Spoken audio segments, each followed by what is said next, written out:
Bo nic nie słyszę. A, mam zmutowany stream, kurde. I się ładuje. A mam jakoś na auto oczywiście, bo czemu by nie? No jest okej. What do you think he was on about? It's Dorman, right?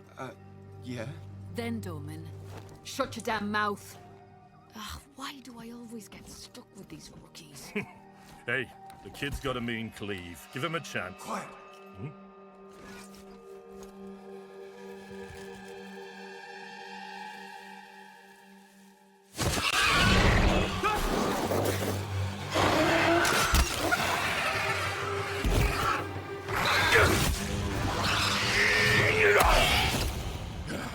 Fallon! O, nice.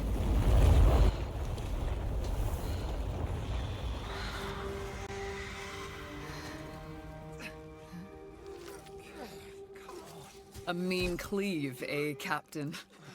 Rookie can't even lift his own sword. Captain Oren? Captain?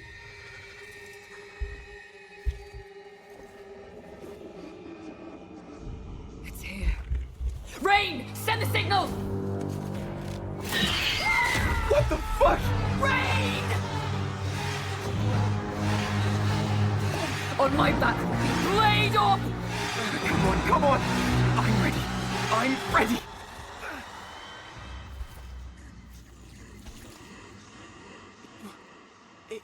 It's a man! No, it's not.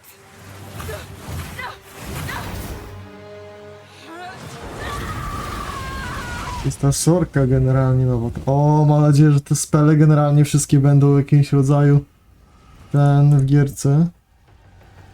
Run!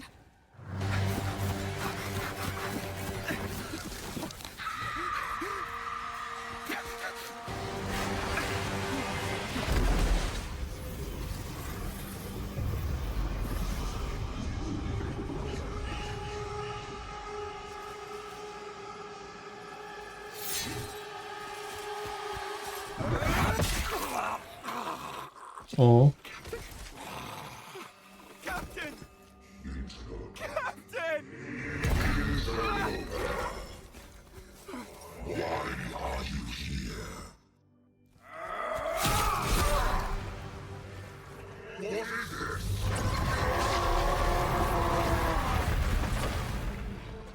Co tu się dzieje?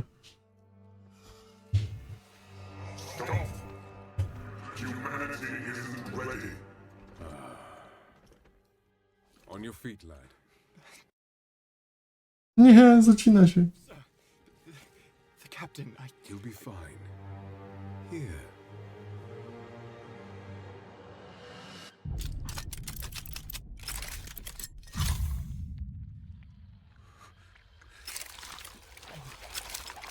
A kurwa. What is it? Chciałem powiedzieć właśnie, że ten potwór pewnie jest w cudzysłowie dobry.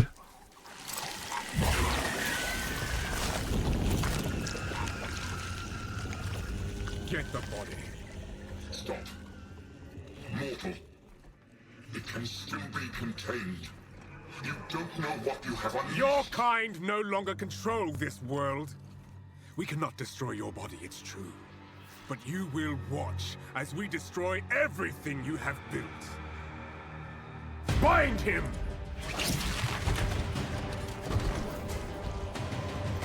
Feed.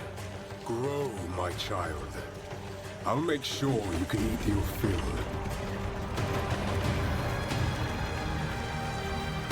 Kurwa, i to jest mroczny ten, nie?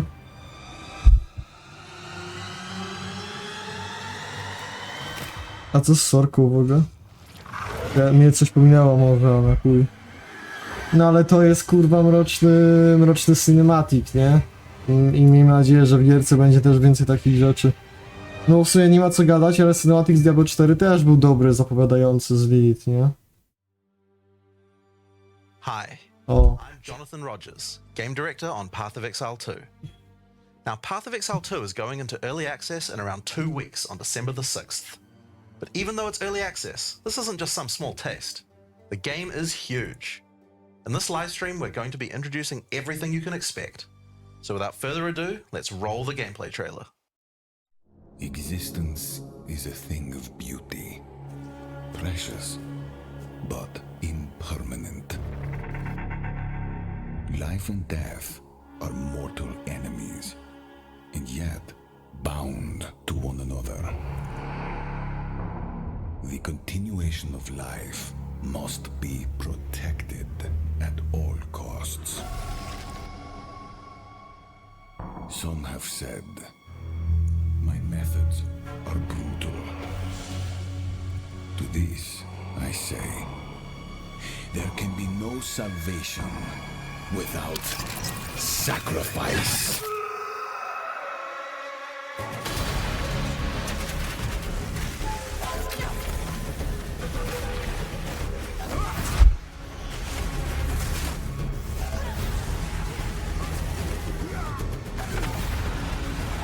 Kurde, jeszcze 2 tygodnie wytrzymać, nie? To tak jak będziemy mogli w to zagrać.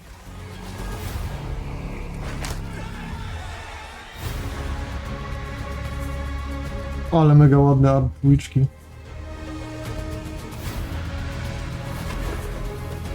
O kurwa. Ta ascendancja jakaś była?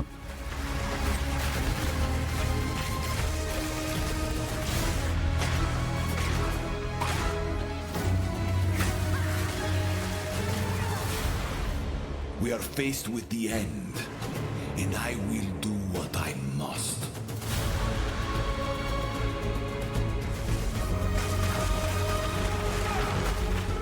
Nie, tak się nie mogę doczekać generalnie. Nie mam pojęcia, czym kompletnie zagrać, nie? Słuchajcie, kocham Sabonery, nie? Mega mi się podobała Amazonka zawsze w Diablo 2. Tutaj jest jakaś sytuacja, gdzie się demona zamienia, kurde. Nie zdziwię się, jak będę grał postać, co chwilę będę zmieniał, nie? Those who obsess with death Bo zobaczę jakąś 1 czy 2 ascendancje i będę musiał nimi zagrać po prostu, nie? Albo po tygodniu zobaczę jakiś skill czy coś takiego i będę całkowicie się w niego zmieniał, nie? Now, as you just saw, even in early access, Path of Exile 2 is a big game. It's actually been 5 years since we announced PoE2, and over that time we've revealed a lot, but it's been in bits and pieces.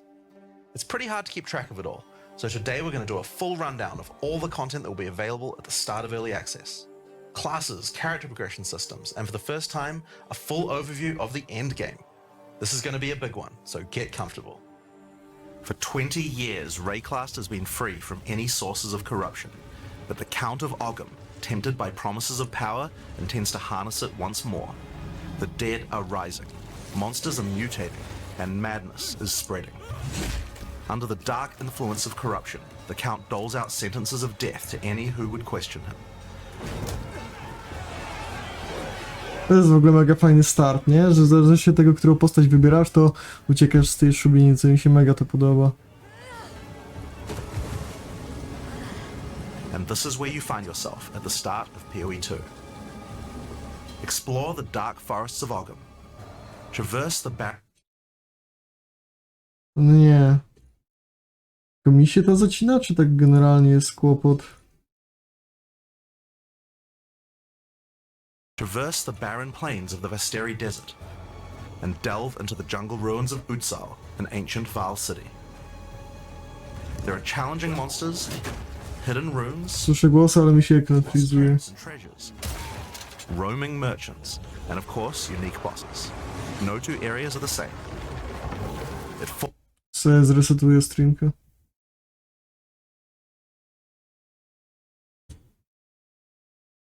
Forge unlikely bonds and uncover lost civilizations. But first, you'll need to pick a class. Now, early access will initially have 6 classes available. Let's have a look at them. The Monk is a fast and furious melee fighter. He dashes in and out of combat, and his mechanics involve building up and keeping momentum. Like all classes in PoE2, you'll want to use a wide variety of skills to mix and match different combos. Nie, no ścina mi to. Zajebista reakcja będzie, nie? I mi ładuje tego. Nie mam nic innego połączonego, najlepsze jest to pozytywnie. New skills, you'll first need to find skill gems. Using a skill gem will open the gem cutting menu, which shows all the active skills available in PoE2. You can choose an existing. Technical difficulties. Dobra, czyli to nie jest tylko mój kłopot.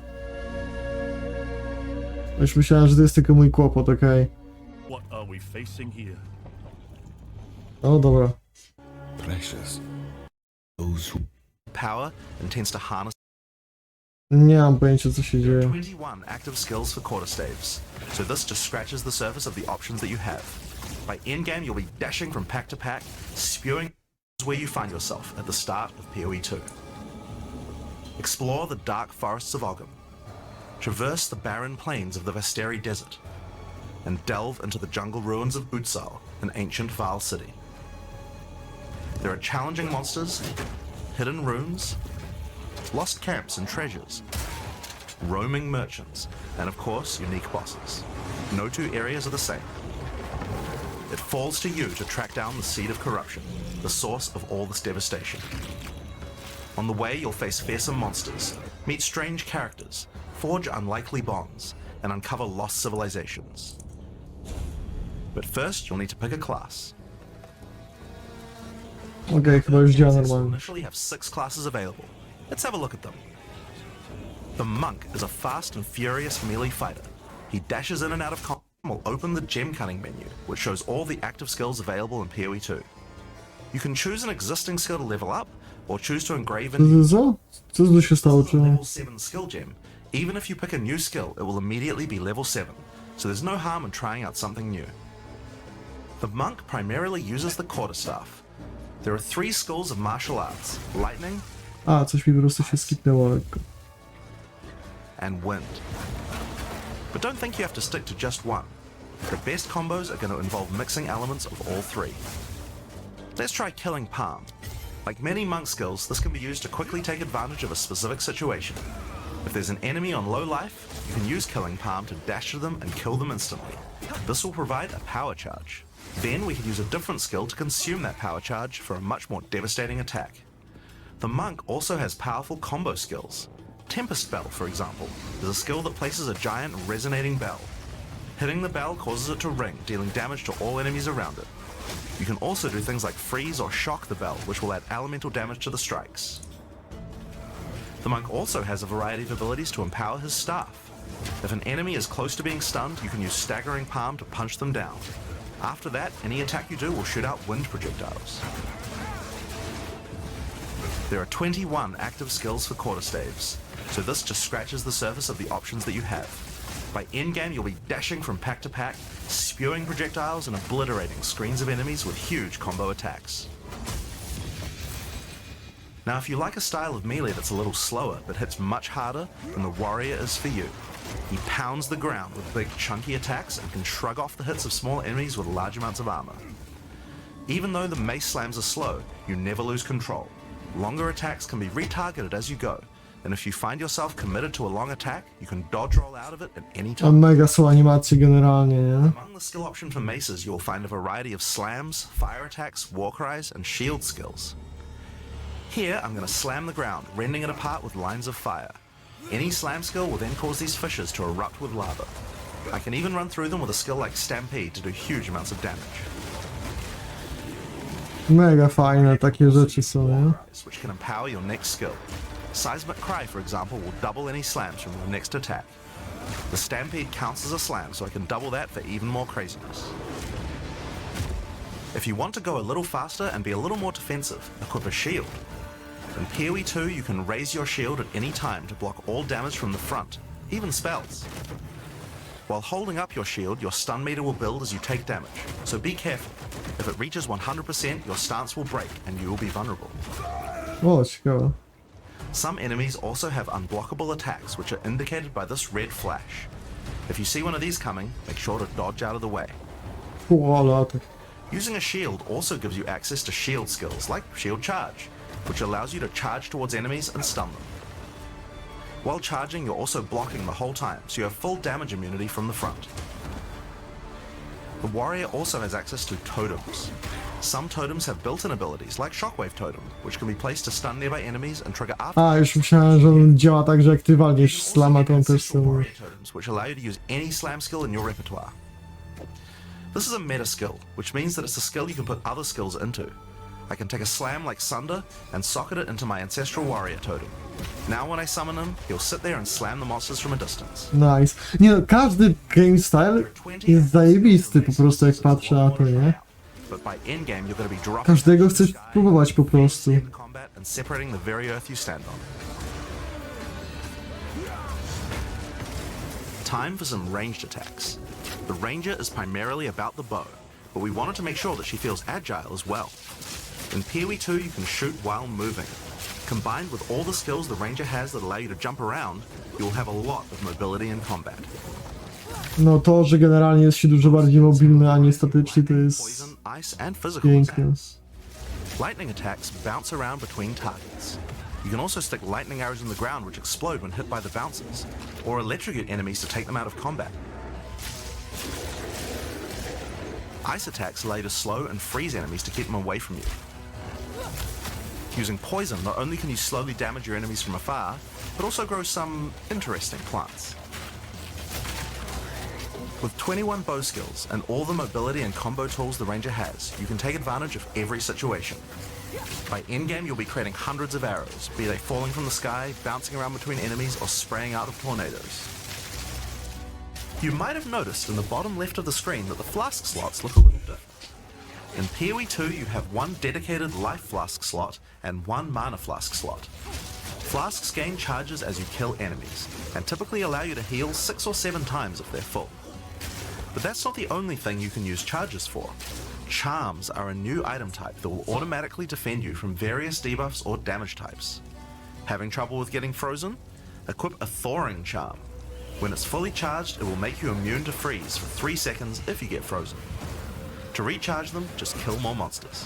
Okej, spoko. You can gain more slots for charms by upgrading your belt. Bardzo fajnie, chociaż myślałem, jestem ciekaw ile będzie różnych metod aktywacji czarmów, nie? All classes in Path of Exile 2 can be controlled with WASD, which makes this class play exactly like a shooter. For the crossbow, you will find skills that work like shotguns, sniper rifles, assault rifles, and even grenade launchers. But not only that, there are a wide variety of more interesting elemental ammos too. It's very fast to switch between ammo types, so long as you already have them loaded, which makes the mercenary able to combo abilities together for devastating effect. Use Glacial Bolt to create walls of ice to separate enemies, then switch to Fragmentation rounds to explode the ice, dealing massive AoE damage. If I come across an armored enemy, I could use armor-piercing rounds to break their armor, and then high-velocity rounds to take them down. Or perhaps I could fire a gas grenade to poison enemies before detonating the cloud with an explosive shot for massive damage. If you want to call in some suppressing fire, you can summon artillery ballistas. These have a minimum range, so you'll want to prepare your position carefully before moving in. There are 22 active skills for crossbows. By endgame, you'll be calling destruction down from the sky as you litter the battlefield with grenades and pepper your enemies with your automatic shotgun. If you're looking to take a backseat and let your minions do the work, then the Witch should be your choice. She can call forth hordes of undead monsters to fight for her, while casting powerful chaos spells that debilitate her enemies. Occult skills are some of the most varied in the game, with skeletons, noxious spells, specialty minions, curses, and sacrificial magic. Before we talk about minions, we'll have to talk about a new resource in Path of Exile 2 called Spirit. This is a Spirit Gem, which allows you to pick from a range of persistent skills.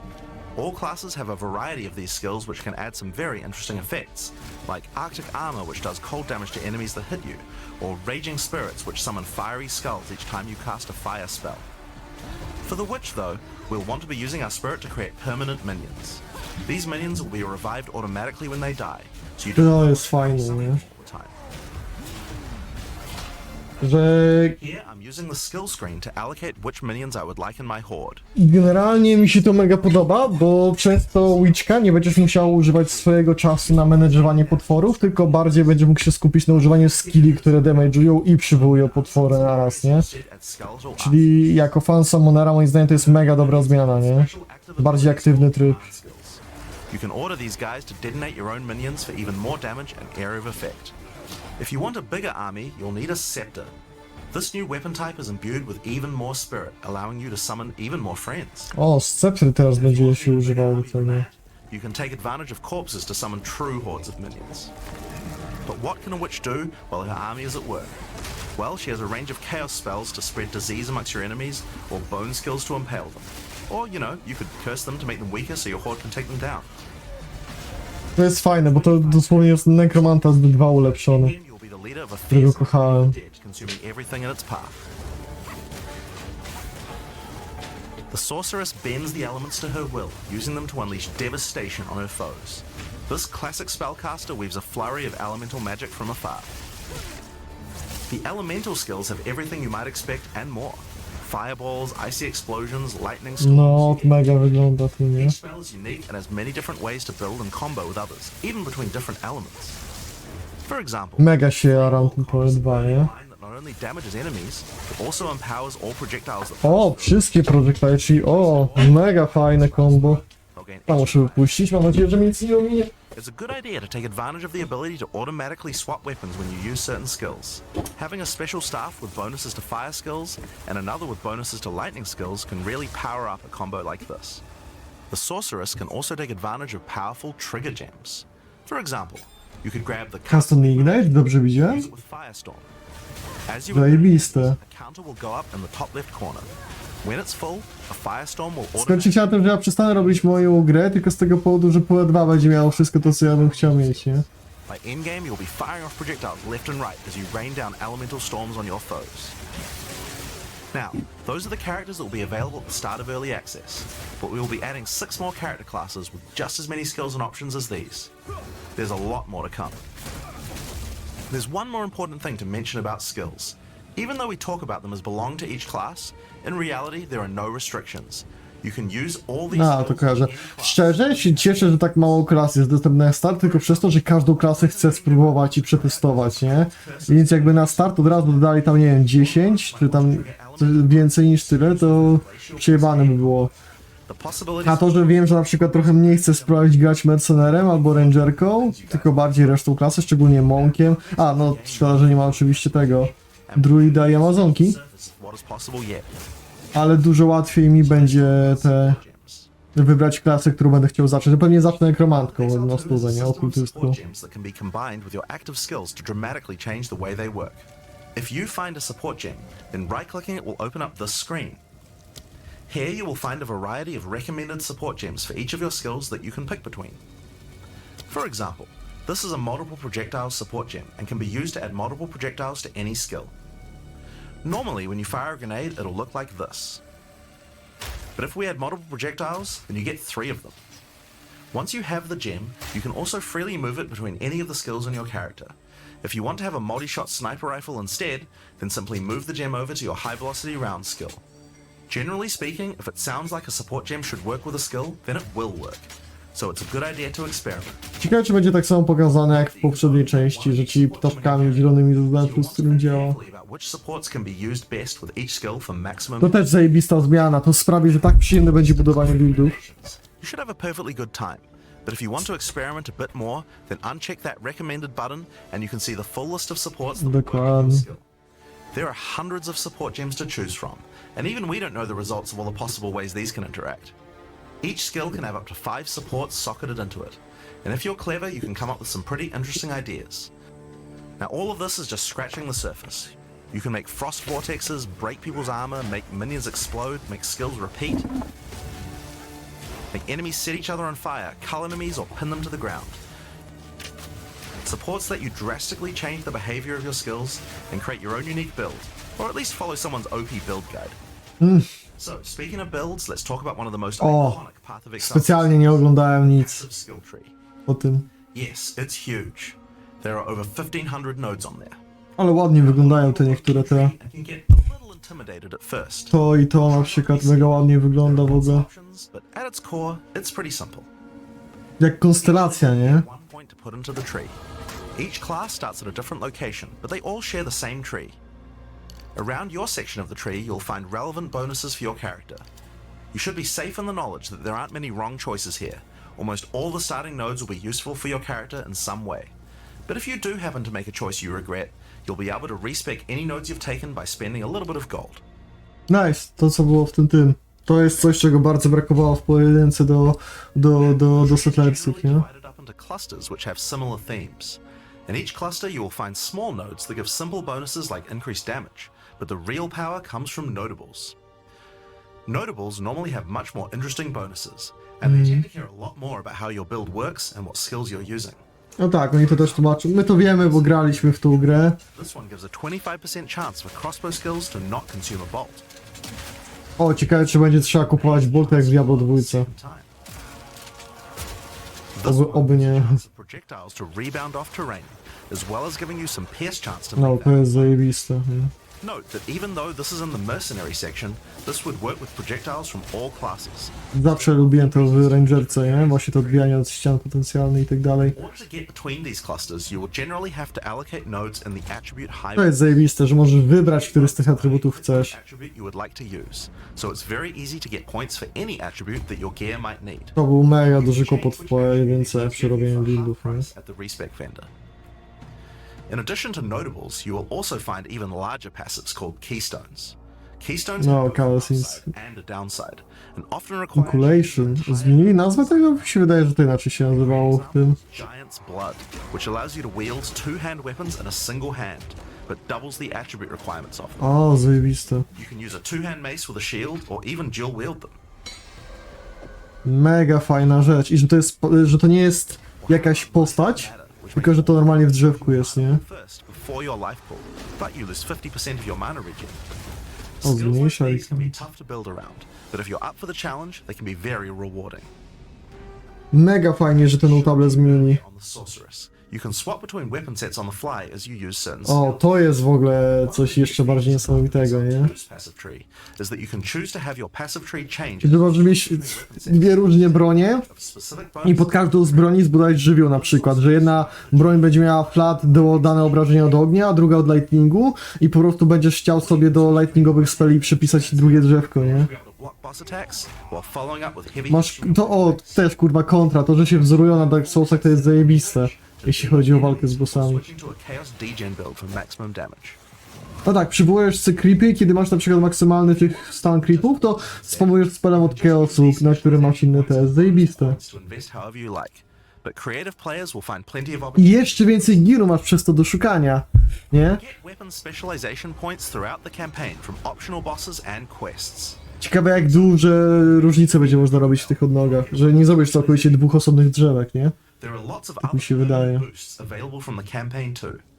On the map you can see icons that indicate the many optional encounters you can find. O, zajebiste, że mapa jest z zaznaczeniem, że mam nadzieję, że tu nie ma ukrytych, tylko że wszystkie są, czyli jak masz punkt, to ci pokaże, że masz 4 bossów do niego, nie? Nie pokaże ci, co z nich dostajesz nawet, na przykład, tam się sam będziesz musiał się dowiedzieć, albo będziesz wiedział, Important finds are spirit bonuses. You can find the first one here. ale mam nadzieję, że będzie pokazywało ci generalnie, że ile w tym miejscu masz tych ukrytych, nie? I że przejście do niego będzie ukryte, ale będziesz wiedział, że jest tam gdzieś ten boss, nie? Jak już. Use for them. So make sure you hunt down these upgrades. There's one in each act. Now we haven't even talked about the most important element of character progression, items. That's why we're all here, right? Items in Path of Exile can be broken down into 4 rarity groups: normal, magic, rare, and unique. One of the things you're going to want to do as you play through the campaign is upgrade the items you find. And you can do that with currency items. O, ładnie wygląda to inwentory, te freski tutaj jakby wszystkie i tak dalej. A magic item with one mod. You can then apply an orb of augmentation to add a second mod, then use a regal orb to add a third mod, and upgrade it to a rare. Finally, you can use some exalted orbs to add more mods to your rare to a total of 6 mods. No to jako pojedynki graczy wiemy. What is really important is to make these options available to use as you play. All the items that add mods are much more common than they were in Path of Exile 1, so that you can use them throughout your campaign playthrough. We want you to find things on the ground that can be crafted into upgrades much more frequently. As well as making the drop rates on these items much more common, you can also get them by disenchanting unwanted gear at the magic item vendor. O, 1-1 jest teraz. You can build up to an orb of transmutation. Nice. And by disenchanting rares, you can build up to regal orbs. Another Zajebiście, że to działa 1 do 1. items in PoE Czy jeden niebieski item to będzie jeden transport na przykład, albo alchem. have sockets that can have Ezomite runes placed in them that add more mods to the item. If I insert this glacial rune into my helmet, it will give extra cold resistance. This is a great way to solve problems O, implikt. like resistances or damage. If you find Tak, sockets dobrze zrozumiałem, czy... you can take them to the salvage bench in town to work towards an artificer's orb. This will allow you to add sockets to your existing items. Body armors and two-hand weapons can have up to 2 sockets, while the rest of your armor and one-hand weapons can only have 1 socket. O, pokażę co wsadzasz w te. Salvage items with quality to create items like armor scraps or whetstones. These will allow you to increase the quality of your items for an up to 20% boost. Zajebiste. If you don't want to disenchant or salvage your items, you can always sell them for gold. Gold can Ty, be ale used pokażcie co chcemy wsadzić te dziury. Czy są będą jakieś dżemy takie jak Abyss dżemy z PoE1? Czy co? They get more stock, so make sure to check back often.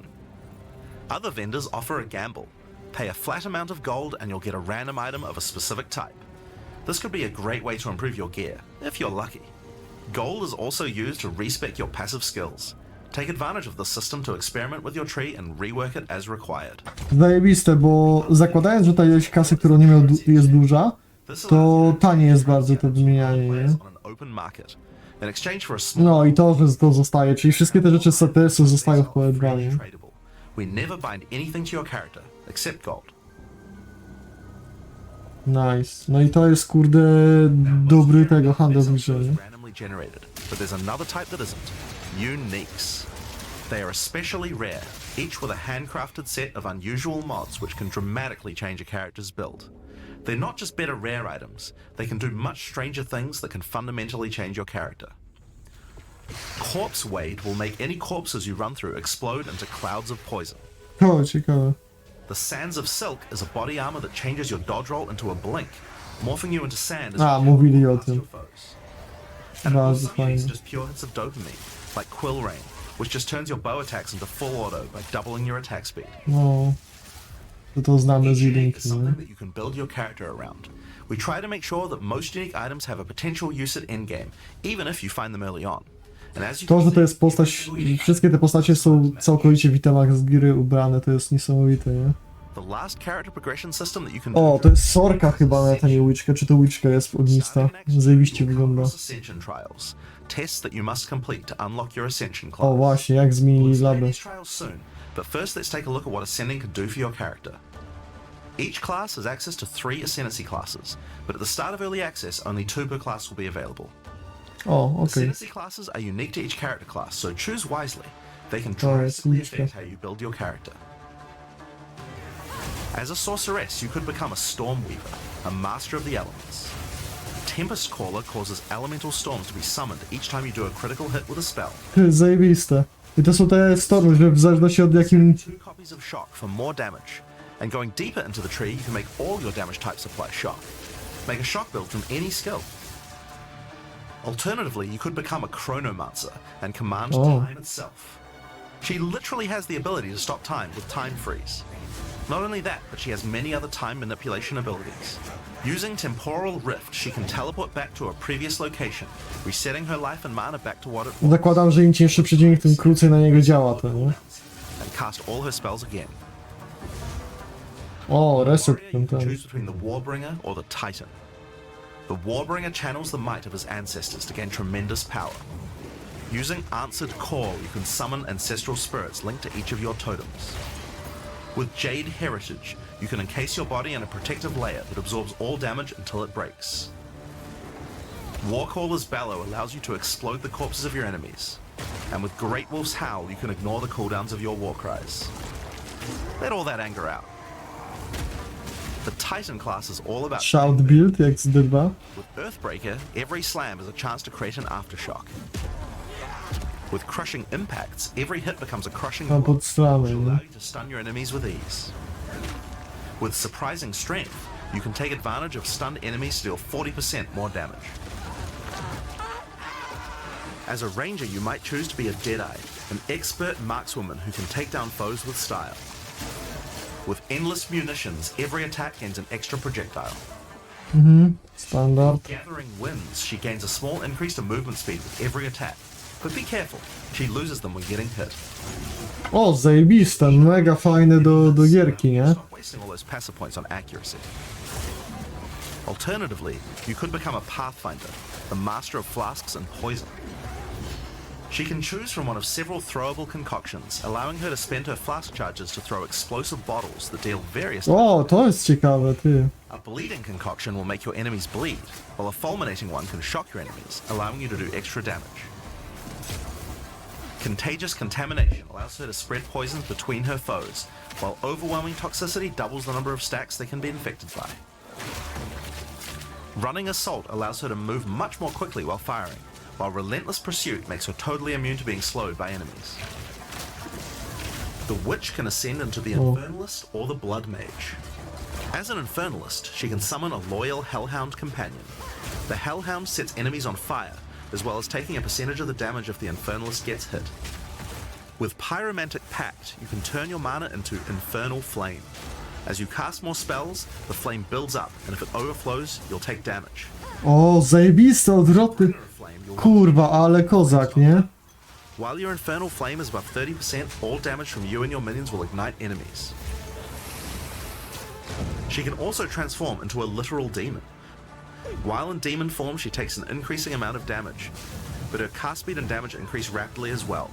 So if you're planning on transforming into a demon, Kurwa, no postać idealnie pode mnie po prostu robią rzeczy, nie?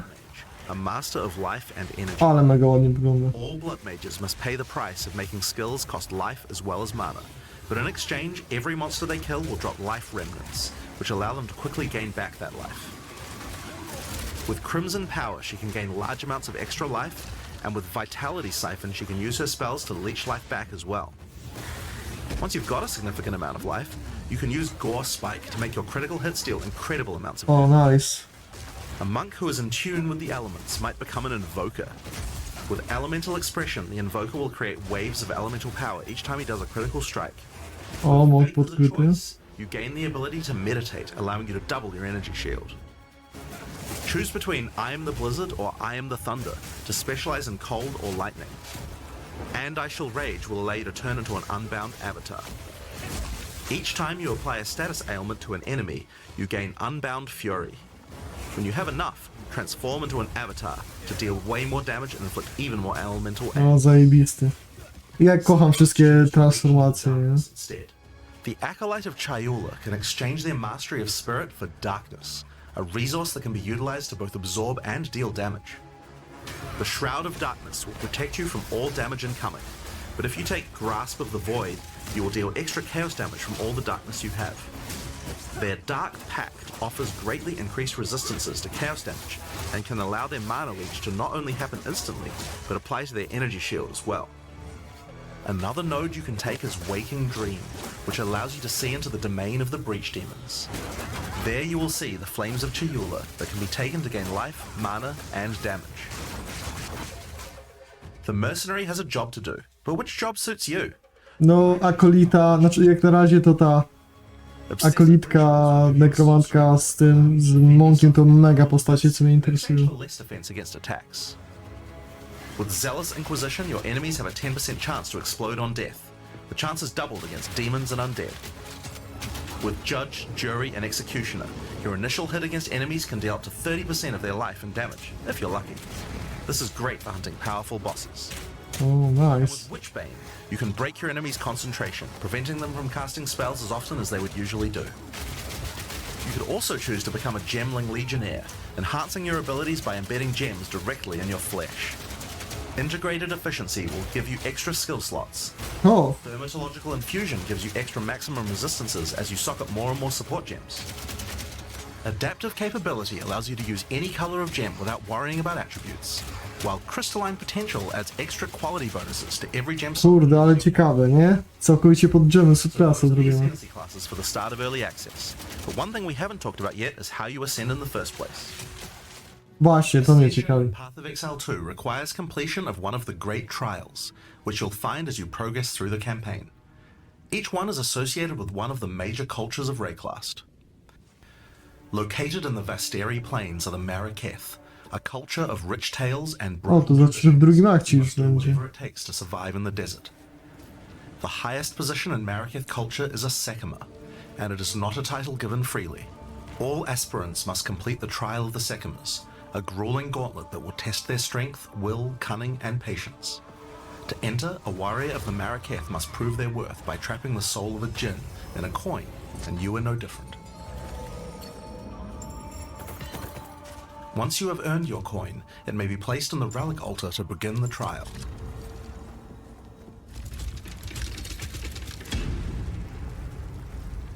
In the Trial of the Sekimas, each room has its own challenges to overcome. In this room, each rare monster you kill will send its blood to the chalice in the center of the room. Once the chalice is filled, you will be able to proceed. A, czyli takie mini dungeony jakby będą. Fighting monsters in the trial, you will need to be very careful. Each hit will not only hurt you, but will damage your honor.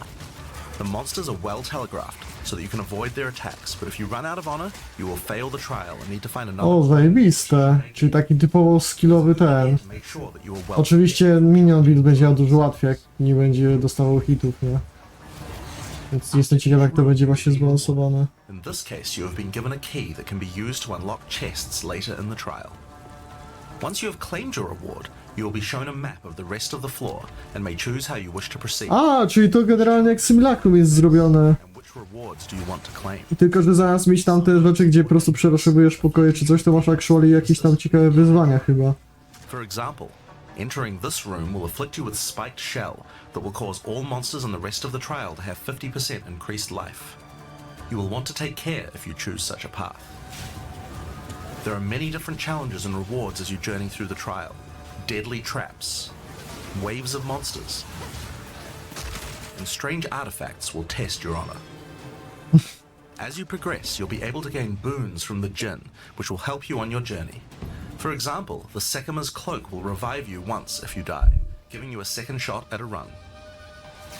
One of the rewards you may find is sacred water, an extremely valuable and treasured resource to the djinn and the Mariketh. Trading it with the djinn will allow you to receive many benefits.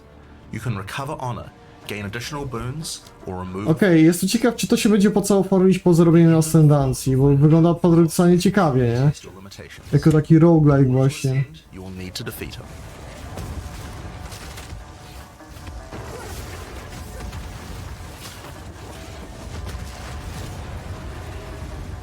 Having defeated the boss, you've earned the right to ascend. But first, the loot. The keys you have found may be used to open the various treasures in the vault at the end of the floor. We only have a single bronze key, so we'll just have to open one of these small chests. If you want to open the better ones, you'll need silver or gold keys. Let's use the Altar of Ascendancy. Your first ascension will allow you to pick your class and grant you 2 points to use in the tree. Now there are more floors and many more rewards that can be found within the Trial of the Sekimas, but we'll save that for the section on the endgame. For now, let's talk about the second Ascendancy trial, the Trial of Chaos. In Path of Exile 2, you can choose whichever trial you like to earn your ascension. Each culture on Rayclast had their own methods to ascend. If the Trial of the Sekimas is not your kind of playstyle, or you're finding it too difficult, you could try another. You can gain all your ascension points from just one, or mix O, zajebiste. For early access, we will have 2 Czy nie jesteś zmuszony do robienia labów, które masz pierdolone złote drzwi i chujowy layout mapy, nie? jungle, you'll discover the Temple of Chaos. Before the Vaal embraced the science of corruption, their civilization worshipped chaos. This ancient trial was once used by the Vaal to test their high priest. To będzie coś w stylu Ultimatum? Priest of the Vaal must show willingness to risk everything to gain power. Entry to the trial requires a token from a strange entity known only as the Trial Master. No. For those in which he sees potential, he shall inscribe an ultimatum. Many have attempted these trials in search of greatness. Most have perished. Will you be able to defy the odds? Before you begin each chamber, the trial... Kurwa, nie będę chciał dzisiaj iść spać, nie? Choose one of 3 tribulations to affect you through the rest of the trial. These modifiers might beef up the monsters, curse the player, or add environmental hazards like turrets or trap runes. No, czyli Ultimatum w sumie z tego tu wrzucałem. Turrets. As you enter the room, the Trial Master will fill it with hazards to test your commitment. In this case, you must destroy all the monsters that fill the room, while dealing with the lightning projectiles from Ale fajne.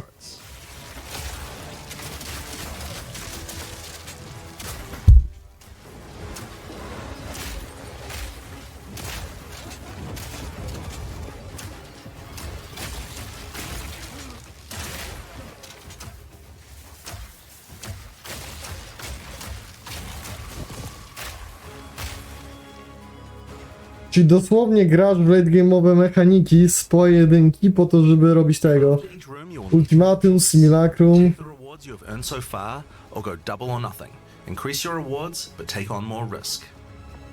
Each tribulation you add is minor on its own, but they quickly stack on top of each other and can become overwhelming. Zajebiste. There are many types of chambers in the trial. Each will test your resolve in different ways. This one simply requires you survive for a certain amount of time. Another requires you to escort the stone idol through the level as elevators full of monsters descend to attack you. Should you be able to get through the first 3 chambers, you will face your first boss. The order of the bosses Tak, zajebiście wygląda. combined with the tribulations you have selected, the fight will never feel the same. After To jest niby duży kurczak, ale mega fajna animacja miał. you also gain the right to ascend. If you already did the trial of the Secondments, then you can claim 2 more points to add to your ascendancy class. Now it's possible to go much deeper. There are more bosses, rewards, and risks to take, but we'll talk more about that when we get to Endgame. So how about we talk about that now? So far we've only been showing you footage from the campaign, but some people would argue that the endgame is where the game truly begins.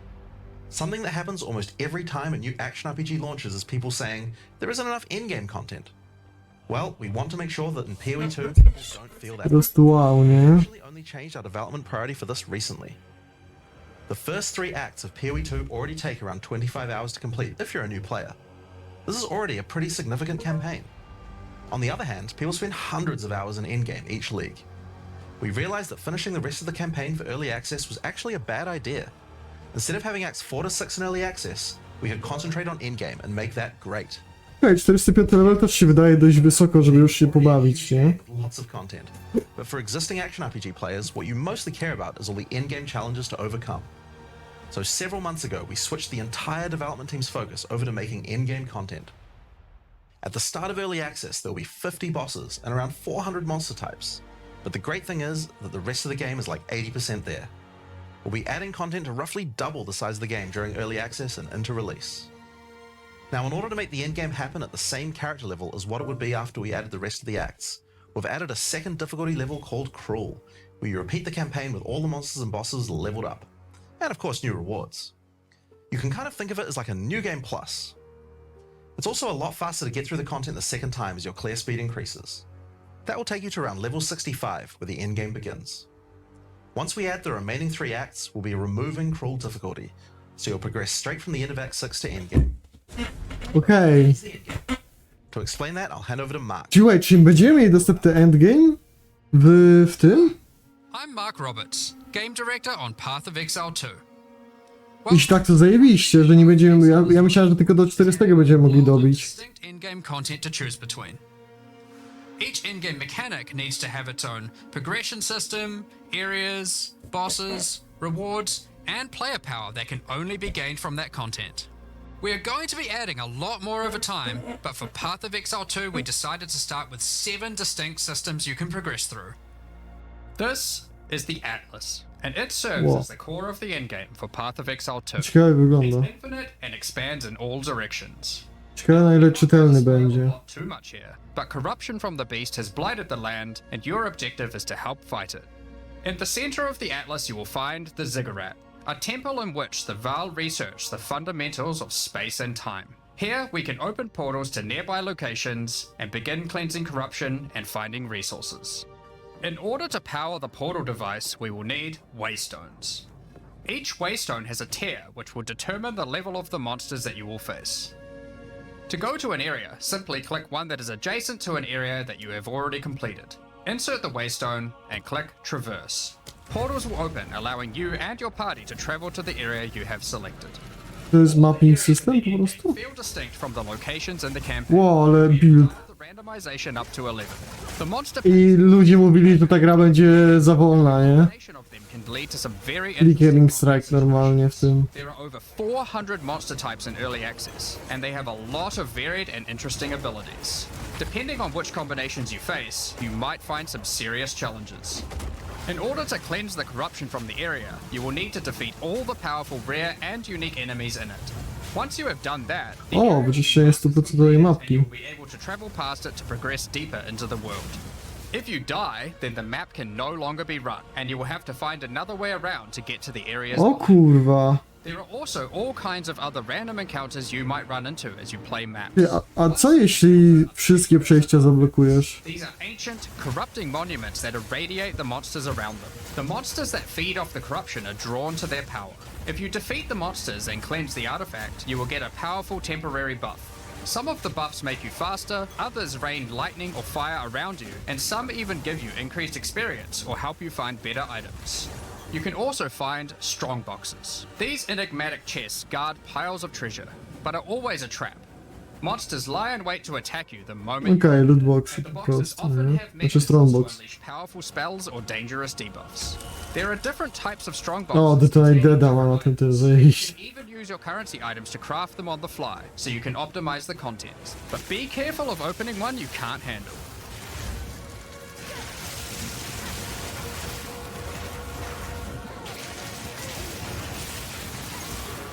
Sometimes you'll discover monsters frozen in essences, solidified crystalline corruption.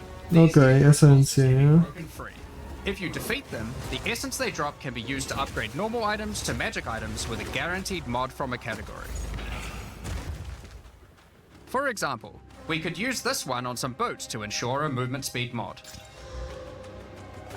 35% MS-a? This will also drop that allow you to upgrade magics to rares, adding the guaranteed mod. Ciekawe, czy to były jakieś endgame'owe buty, czy... Chyba 30 było najwięcej w tym, czy ja najbardziej jestem i 35 to było to jedynka. This is incredibly powerful, since it allows you to get a second deterministic mod in your A crafting. nie, to jest na endgame, 61 level. Currencies that are commonly found at Rayclast for modifying items, and we can get a very nice pair of boots indeed. Waystones, like all items, can also be crafted using your currency items. Adding prefix mods will improve the rewards, while suffix mods increase. A, czyli Waystone to są mapki po The more prostu. dangerous a map is, the more waystones will drop. Adding mods to your waystones is key to progressing to higher tiers and sustaining them, but it will require you to take on larger challenges. There are a variety of factors you'll have to consider when crafting your waystones. Some maps will have higher Ale density, pięknie some wygląda lower, generalnie te some have more wybuchy, magic nie? rare chests or monsters. Some are more linear and others more open. Make sure you explore and think about what makes certain maps good if you want to maximize your returns. As you cleanse corruption from higher and higher tiers of the Atlas, you will gain points that you can spend in the Atlas tree. This tree allows you to juice the O, danger tu and jest to. rewards of all areas in the endgame. You could increase the number of monsters, the number of rares, the number of precursor artifacts or strongboxes, even the quantity of item drops. As you explore the endgame world map, you'll notice various different biomes, from snow-capped mountains to dense jungle valleys. Most maps are restricted to Kurwa, certain ciekawe strasznie. As you continue to explore deeper into the Atlas, there are all sorts of things to discover. These cities are constructed by different peoples of Rayclast, and have specific items that can be found there. These strange structures marked on the map don't appear to do anything for now. Perhaps you'll work out how to use them later. You might find unique maps like Untainted Paradise, an undisturbed island full of beasts that give an extreme amount of experience. You may even find a lonely man just enjoying his retirement who will give you a unique item for free. In addition, you O, can to jest find super areas set, that nie? make a good spot to set up camp. Clear these areas of their hostile inhabitants, and you'll be able to claim them as your own hideout. You can decorate your hideout as you see fit, and invite various NPCs to join you there to create your own personal base of operations. A, tak mi się będzie podobał build właśnie. For exploration are towers. These Kaspera z dodatkiem minionów. constructs are dotted around the Atlas. Completing the tower will reveal a large area around it, allowing you to scout out your next challenge. There are lots of things to find, so keep looking. Ciekawe jest to, czy to w nieskończoność się będzie Influenced by corruption.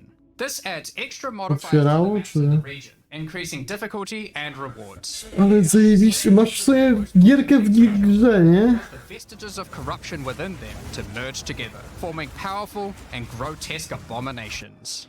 You may have noticed while looking at the Atlas that some of the areas have these icons above them. The icon indicates that the area contains some kind of special encounter. This icon indicates that the area has a powerful boss. Because only 1 in 4 maps contain O, to jest troll z pojedynki, nie? Czekaj, jak on się nazywał, ten z takimi kamieniami w ciebie rzucał. These bosses come from the campaign, but have had their difficulty increased with changes to AI and some of their abilities. It's worth noting that because you can see where the bosses are, you can choose to take them on or avoid them. Tak, to Choose jest to hunt z bosses jedynki. though, then you will be rewarded with special points for the boss hunting section of the Atlas skill tree. The points here O, czyli Atlas jest podzielony na parę tych, czyli będzie osobno do mapek, do bossów i do jakichś mechanik, tak? Czy... For each different Wow, type of ale content in tego. the endgame, we are adding specialized trees in order to make it so you don't feel the need to respec your points when you change between O, czyli teraz Atlas nie będzie jednym ogromnym Atlasem, presentation, so there is still a lot more to come. tylko będziesz miał do każdej mechaniki własne drzewka, tak? Let's take a look at one of the I po prostu punkty będziesz miał do całego Atlasu dodane i ty sobie wybierasz te drzewka pojedyncze, zamiast robić jedno drzewko. We have created sequels to several PoE1 leagues. While the mechanic is familiar, the monsters, Teoretycznie brzmi fajnie. and progression are all new. A breach is a tear in the fabric of reality. Opening it will allow you to see the demons and otherworldly monstrosities that lie in wait on this other plane of existence. Ten skill wysyłasz i na impakcie on na przykład używa inny skill, nie? Between their Czy world coś, ale... and Raycrossed. Tak, w głowie mi siedzą kombinacje, jakie mogły być chujowe. Demons that pour forth. The faster you can kill the monsters, the more monsters you will fight, and the more loot you will find. You can also find clasped hands that will open and drop more items if you run over them. These can be a good boost to the rewards of the breach, so keep an eye out. One of the rewards that you may find while fighting monsters from Breach are tablets. Tablets are special items that can be used with precursor towers to add more encounters to the Atlas. Breaches will drop Breach tablets. Clicking on a completed tower will allow you to consume the tablet to add more breaches to areas within range of the tower. This O, mega ciekawe. Czyli to jest jakby skaraby, ale nie nakładane na Waystone'a, który byłby mapką, breaches, getting more tablets. Soon your Atlas will be covered in otherworldly domains. tylko nakładasz na obszar jakiś map. You can craft them. Use your currency to add mods to your tablets, allowing you to upgrade all the breaches in range. Tablets can have up to 2 mods. These mods do things like adding extra rare monsters, extra clasped hands, or even monster density of breaches, allowing you to keep them open longer. Often, you will find multiple towers near to each other with overlapping areas of effect. This can allow you to really juice the mechanic by stacking the mods from multiple tablets. In your fight to hold the breach demons at bay, you may want to use the powers of their world against them. Each Kurwa, ciekawie, w sensie has player power that can brzmi trochę skomplikowanie, and breaches ale założyć się, że w sumie tak nie będzie. Będzie, jeśli chcesz min-maxować strasznie rzeczy, can increase the quality of rings and czyli pod jakieś endgame'owe strategie do farmienia. you can also find breach rings, a special base type that can have its quality improved by catalysts up to 50%. In this case, you could create a ring O, to nie działa tylko w Bleachu. Breach rings can become some of the strongest rings in the game, giving you some. Wow, czyli w końcu te Bleach itemy będą bardziej useful. In addition, each endgame mechanic needs to have a pinnacle endgame encounter. While killing breach monsters, you may find breach splinters. Collect enough of these and you'll be able to create a breach stone. Using a Val technology called the Realm Gate, you can use your breach stone to access their domain and bring the fight to them. In this twisted domain, you will find nothing but a single massive. Czyli w ogóle, żeby móc ściągnąć bossa, trzeba będzie odkryć te rengate'y na mapie. Nie tylko zebrać wyjściówki na niego. Kurwa, ciekawe. Jestem ciekaw, czy ten rengate jest parę razy do używania? And should you Czy... be close enough, you will be able to fight their leader, Zesht. We that are one.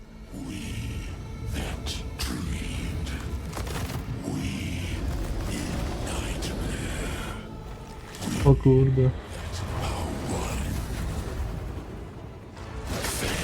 Ręce jako jako skrzydła, ale zajebisty design.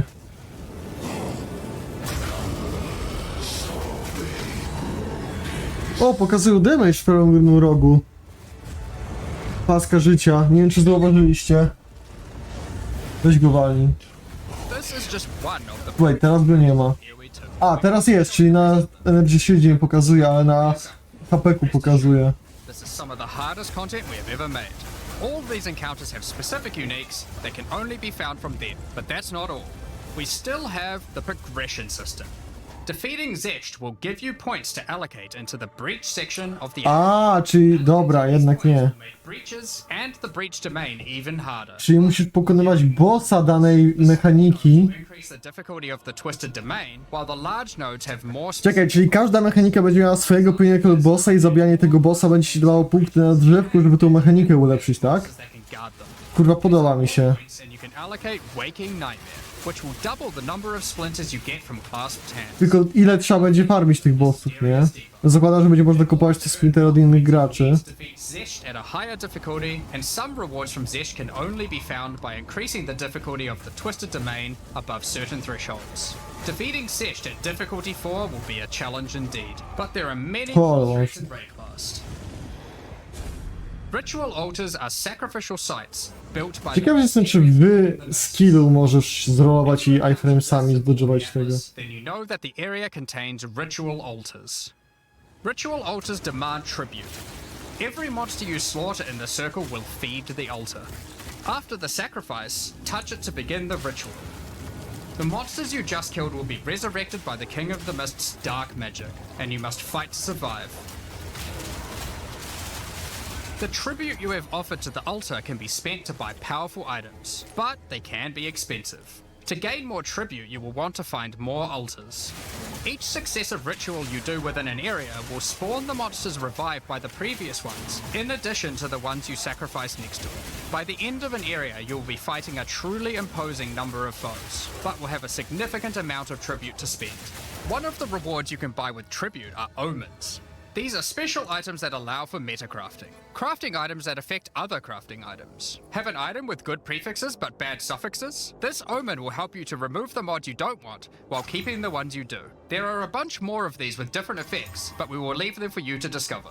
Now don't forget that Ritual will also drop tablets, which can be used to specialize into getting more rituals. If you want to get to the pinnacle boss of Ritual, then you will probably want to use them. They can also be crafted to grant mods, making your rituals more rewarding. The pinnacle encounter of Ritual is the King in the Mists. Feared by the Asmeri people, he is said to have brought eternal To nie jest darkness to the property, wild. okej. We won't show the encounter, but just like Breach, there are a range of unique items you can get for defeating him, and you will gain points in the ritual section of the Atlas tree. Some maps have been touched by insanity. A mysterious entity has taken a special interest in you. Step through the looking glass and you will find your nightmares coming to life. When you touch a mirror, the mists of delirium will spread out across the area, infecting your mind. You must stay within the mist to maintain the... Teraz opowiadają, teraz przy okazji ja sobie w bazarach gram na drugim monitorze, jak opowiadają o mechanikach, których znam z pojedynki, to no, przy okazji sobie klikam, nie? Not to overstay your welcome. Rare and unique enemies will become vessels for terrifying demons, who will manifest out of them to unleash powerful attacks on you. The mist also offers a strange crafting material, distilled emotions. By combining these emotions, you are able to instill your amulet with a notable from the passive skill tree. This is like gaining an extra passive point for free, attached to your gear. They are also particularly great because you don't have to traverse the tree to get them, allowing you to get off-class bonuses that would normally be much harder to get. O, Distilled emotions can also be used to instill your endgame maps, applying Delirious to them and adding additional difficulty and rewards, allowing you to further juice your endgame maps. The tablets you can find from Delirium can be used to further improve it, increase pack size, make the fog dissipate slower, or improve your progress towards the pinnacle encounter of Delirium.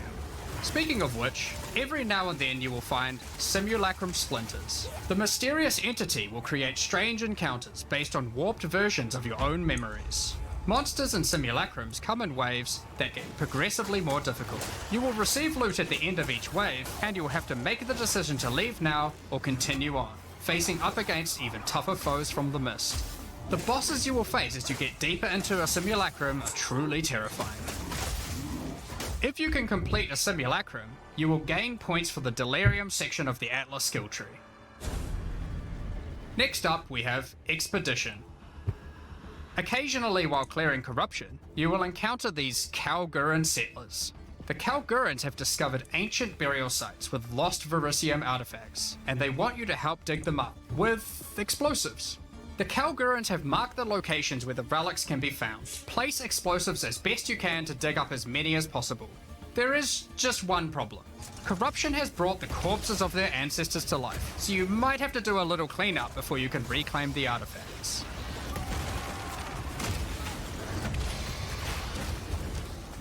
You can also find remnants, the destruction of which will further anger the restless dead. Each one you blow up will make the subsequent monsters more powerful, but also more rewarding. Danig, Rog, Tujin, and Gwenin will exchange the artifacts for useful items and runic magic. You can also find tablets to increase the number of expeditions and the rewards. This one increases the radius of explosives, while this one increases the number of remnants you will find.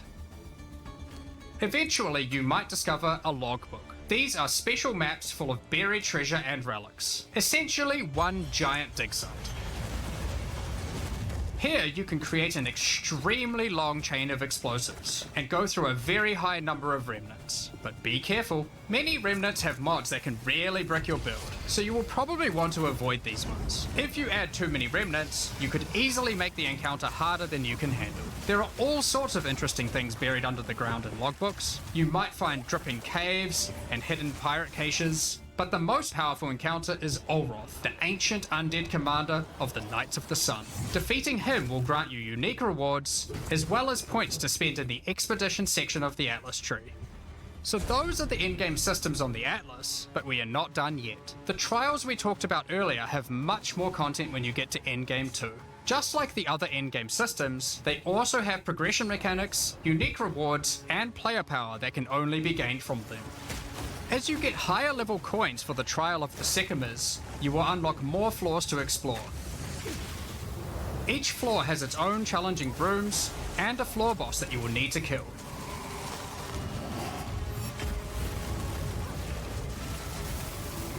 There are 4 floors in total, leading to another pinnacle boss at the end of the last floor, which can only be accessed at endgame. The Trial of the Sycamores is where you'll find jewels, which you can socket into your tree.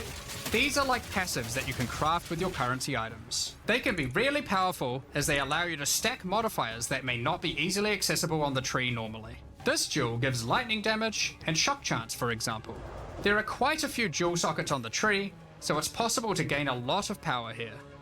There are also other types of jewels that don't provide any bonuses themselves, but affect other passives surrounding them. This jewel increases the effect of small nodes and radius by 25%. With careful placement in the tree, you could get a significant amount of power from it.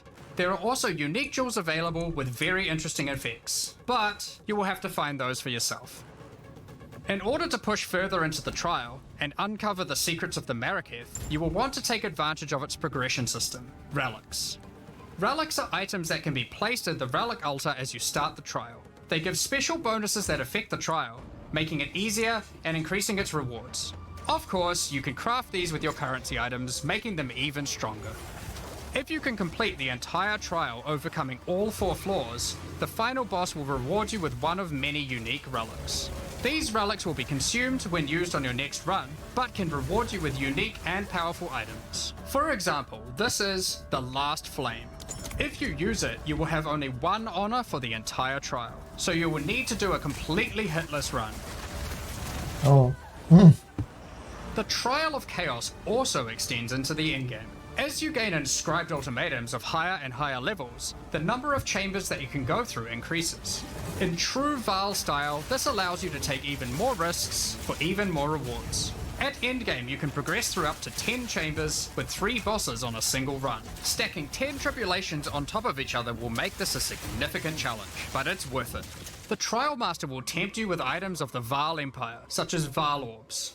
Val Orbs are powerful crafting items that corrupt your gear with random... O, ciekawe, czy tylko z tego będzie można zdobywać walorby. Prevents an item from being modified further, so it has to be the last step of your craft. But it's also the most impactful one. For example, if you use one on your body armor, it might add a new powerful enchantment, or it might re-roll up to half of its modifiers. Val Orbs also have the ability to add a socket, allowing you to bypass the normal restriction of how many sockets an item can have. Oh. A body armor could get up to 3 sockets this way, allowing for a significant number of mods. Val Orbs can even modify uniques. Adding enchantments or sockets to uniques can make them incredibly powerful, but there is a good chance that you will break them as well. The Trial Master will also occasionally offer you soul cores. Originally formed by Chaos, the Vaal sought to replicate soul cores through human sacrifice rituals and blood magic to power their civilization. Soul cores are powerful socketable items, with mods that cannot be obtained from regular runes. Like all endgame content, there is of course a pinnacle boss. The final chamber will drop keys to this mysterious door. Some say this is where the Trial Master himself resides. Perhaps you are willing to take the risk to find out. Had enough yet? Because there is still just one more thing. The most difficult content in Path of Exile 2. While mapping, you might come across this fortress that has emerged from underground, surrounded by an enormous maze riddled with danger. Is the maze preventing something from getting in, or something getting out? This fortress is of ancient origin, and its construction has similarities to the towers and tablets that you have been using on your journey through the endgame. It is clear from the entrance that there are 3 keys required to enter. Local factions are vying for access to the fortress in order to seize the power they believe will be inside. Each of the faction's leaders have managed to get their hands on one of the keys, so you will need to defeat them. Each faction is led by an Uber-Act boss. You can see one of them inhabiting the city, but in order to fight him, you will first need to defeat their 2 lieutenants in the adjacent zones. Be careful. If you fail against either of the lieutenants, or to kill the leader, they will move on, and you will need to find them again. Kill all the Uber bosses and you will gain access to the fortress. We aren't going to spoil it as we can't wait to see you guys attempt it for the first time. But is there a tree you get points in after killing it? Of course there is. This is Path of Exile. There is always another tree. So these are the challenges for PoE2. As you can see, this project is crazy huge. Way bigger than even we expected when we started out. But how do you gain access? Well, during early access you'll need a key to get in. To thank our existing PoE supporters who have spent more than $480, we'll be giving you guys a key for the PC version for free. Anyone else who wants one can get one by purchasing one of the new early access supporter packs that have just been released to the store. If you just want early access to PoE2, then you can get a key in the $30 early access pack. The pack also comes with $30 of points to spend in the MTX store. But we also have a variety of other supporter packs filled with exclusive microtransactions, points to spend in the store, and even physical items. The cosmetics can be used right now in PoE1 and in Path of Exile 2 when early access starts. 480. Path of Exile 1, since that's where you can use them immediately. The Lord of Ogham supporter pack contains a cosmetic armor set befitting of the Count of Ogham himself. There is also a matching back attachment which has an alternate variant depicting the influence of corruption. Ale ładne. Also in this pack you can find a portal formed of the rusted armor Wow. of the soldiers in the Red Veil of Ogham. Portal mega wygląda. Vicious Crowbell boss found in the hunting grounds. This one doesn't look so vicious though. No, to aż tak mi się personalnie nie podoba. On top of that, you'll receive the Iron Count's Zweihander to apply to your one-handed or two-handed swords. For those who are Ładnie wygląda, ale w gierce takiej Path of Exile's history, z tą widocznością raczej nie ten. Portal zajebiście wygląda, ale dla samego portalu nie ma szans, żebym wydał tyle kasy. Exile 1's closed beta, each pack contained a true New Zealand icon, the Kiwi. Following this tradition, all packs in this series will also contain a new themed Kiwi pet. The pet will loyally follow you into battle, but run away at the first sign of trouble. Become the ruler of the desert with the King of the Faradin supporter pack. Show your mastery of traversing the sands of the Vasteri Plains. The body No, ale muszę powiedzieć, że niesamowite jest to trochę, co pokazali tutaj, nie? I teraz weź wytrzymaj do tego jebanego 6 grudnia, nie? the boots are covered in sand. If you'd prefer to show them off, you can turn the gliding off if you want. The accompanying back attachment equips you with 2 powerful pillars that can control and manipulate lightning. They will periodically release their energy in a powerful blast while in town, and hover in a circle around you, arcing lightning between them, forming a barrier of energy. Zajebiście wygląda. Replace the appearance of any bow with the Faradin's Glory skin. Or replace the appearance of a spear with the Tyranny's End spear skin. This spear skin can be applied to staves and war staves in Path of Exile 1. If you want to truly show your worth as a king of the Faradin, then you definitely need your trusty, moving, entire city fortress known as the Dreadnought to This hideout? Vasteri Plains. In Path Powiedzcie, że to hideout. your hideout however you like, and it's no exception here. It comes O with kurwa. elements to use, or Co? use decorations from elsewhere in the game. Additionally, you will get the Deshret's Blessing level up effect. Ładny bardzo. the king of the Faradin Kiwi pet, and last but not least, a statue depicting the Vaal Oversoul from Path of Exile 1.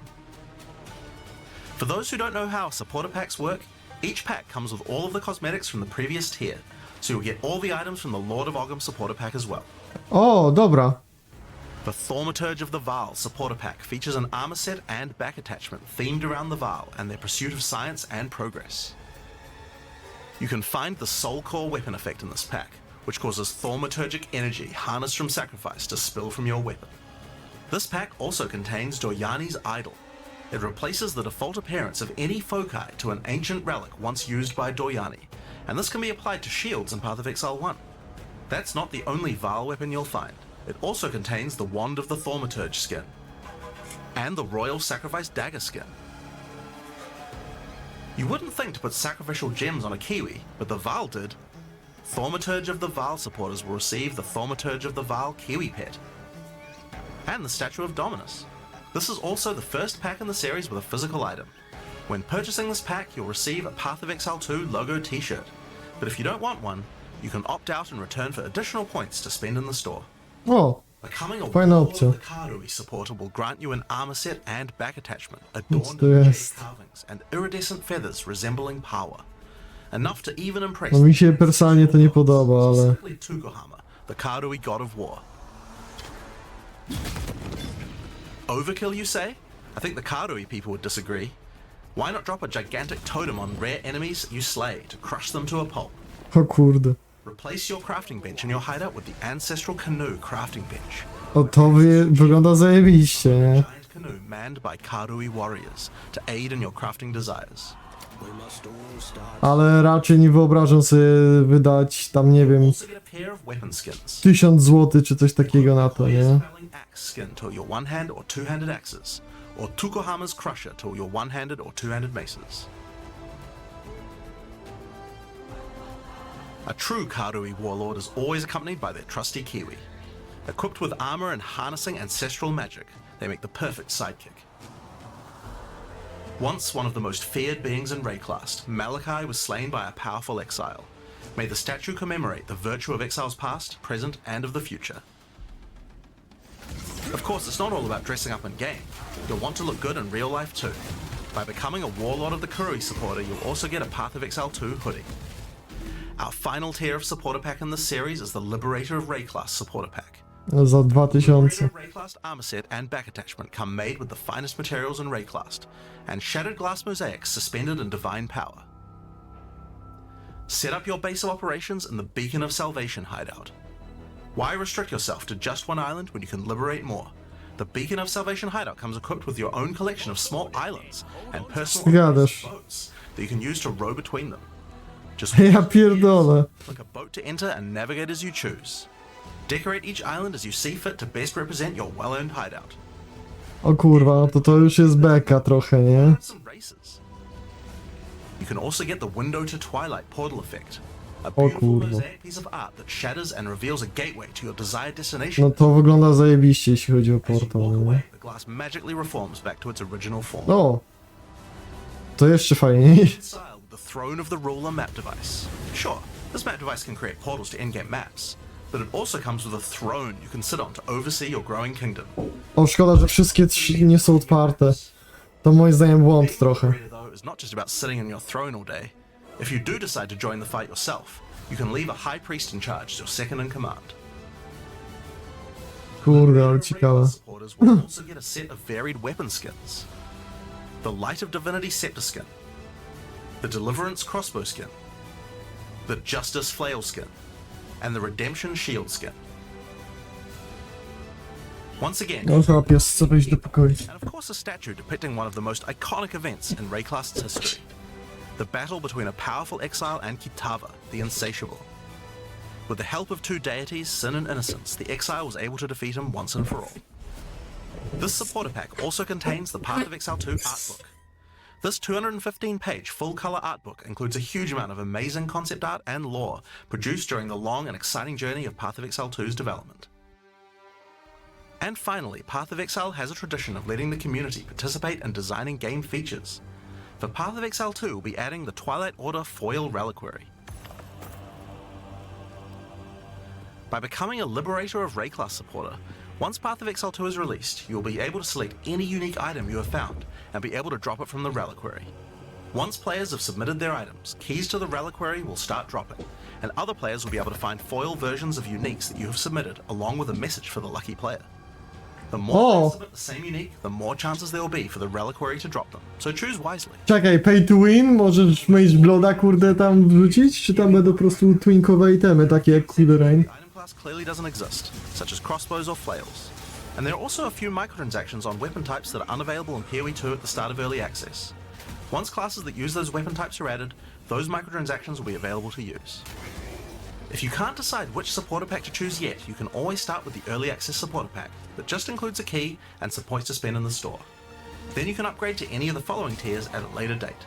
O, można upgrade'ować, to też bardzo fajne. Early access. We'd really like to thank you for your ongoing support. Without you guys, Path of Exile 2... Czy jak kupię podstawę, to cała reszta mi stanieje o 30 dolców? Because coming up Jeśli next, dobrze rozumiem. Q&A with Ziggy D. No kurwa, niesamowite, nie? Zapomniałem kompletnie o tym, że dzisiaj jest ta zapowiedź i nie wiedziałem, że ona będzie tak późno.